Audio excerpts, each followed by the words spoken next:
చేస్తారు అని చెప్పి. సో మీరు స్పెషలైజ్డ్ ఇన్ ఫీమేల్ వాయిసెస్. నాకు ఫీమేల్ వాయిస్ అయితే సెట్ అవుతుంది అని ఎప్పుడు అనిపించింది?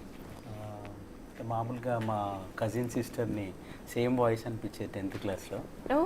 సేమ్ అదే వాయిస్ అని మా ఇంట్లో అన్న తర్వాత ఈ కోర్స్ చేస్తున్నప్పుడు నాకు వాయిస్ చేంజ్ చేస్తే బాగుంది అని చాలామంది అంటున్నారు. అట్లా కోర్స్ చేసిన తర్వాత దాంట్లో డిఫరెంట్ వాయిసెస్, ఇప్పుడు వాల్యూమ్ కానీ పిచ్ ఉంటుంది కదా, ఆ పెంచినట్లయితే ఉదాహరణకు మంచు లక్ష్మి గారు వచ్చి ఆవిడ వినాయక నిమజ్జనం గురించి చెప్తే రోజా గారు వచ్చి మాట్లాడితే ఎట్లా వాయిస్ చేంజ్ చేసి, హాయ్ అండి this is Manchu Lakshmi, corona కాదది corona, or should be rolling, కింద పడి దొరలాలన్నమాట.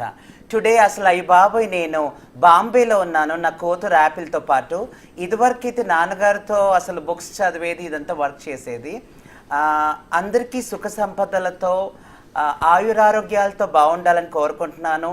అలాగే ఎలాంటి ఆటంకాలు వచ్చినా ఆ వినాయకుడు వచ్చి మీకు అడ్డుకోవాలని నేను కోరుకుంటున్నాను. Bye love you. అలాగే బిగ్ టీవీ ప్రేక్షకులకు వినాయక నిమజ్జన శుభాకాంక్షలు.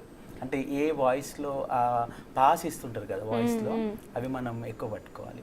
అలాగే రోజా గారు ఆవిడ ఒక పొలిటికల్ లీడర్గా ఉన్నప్పుడు, లేదంటే జబర్దస్త్లో జడ్జిగా ఏ విధంగా మాట్లాడుతుంది, ఒక పొలిటికల్ లీడర్గా ఉన్నప్పుడు ఒక సభలో మాట్లాడుతున్నప్పుడు, అంటే అమ్మ ఒడి అంటే ఆంధ్రప్రదేశ్, ఈరోజు వైఎస్ జగన్మోహన్ రెడ్డి గారు రాష్ట్రాన్ని అభివృద్ధిలోకి తీసుకొచ్చారు అని అంటే, మేడం మీరు జబర్దస్త్లో సుధీర్ మీ స్కిట్లు చంటి ఉంటే బాగుంటుందేమో.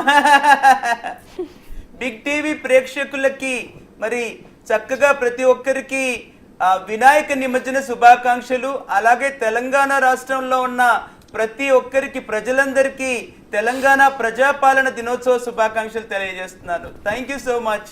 ఇట్లా లాస్ట్ లో హస్కీనెస్ కూడా యాడ్ చేశారు. Very nice. అంటే ఇప్పుడు ఒకళ్ళేమో కొంచెం ల్యాక్ చేసి చెప్పటము, ఇంకొకళ్ళు పాసెస్ ఎక్కువ తీసుకోవటం. సో ఎవరైనా మాట్లాడుతున్నప్పుడు వాళ్ళ వాయిసెస్ లో వాళ్ళు ఏం చేస్తున్నారు అనేది అట్లా అబ్జర్వ్ చేసి, ఆర్టిస్ట్ కి తప్పనిసరిగా అబ్జర్వేషన్ ఉండాలి. నేరళి వేణుమాధవ్ గారు ప్రత్యేకంగా చెప్పారు, మా కోర్స్ కూడా పెట్టారు. వేణుమాధవ్ గారు మా గురువు గారు, అందరికీ ఆది గురువు గారు, ఆయన మిమిక్రీ కోర్స్ ఎస్టాబ్లిష్ చేశారు.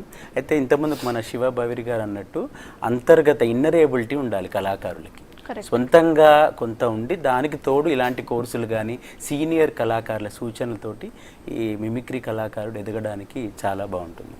కరెక్ట్. సో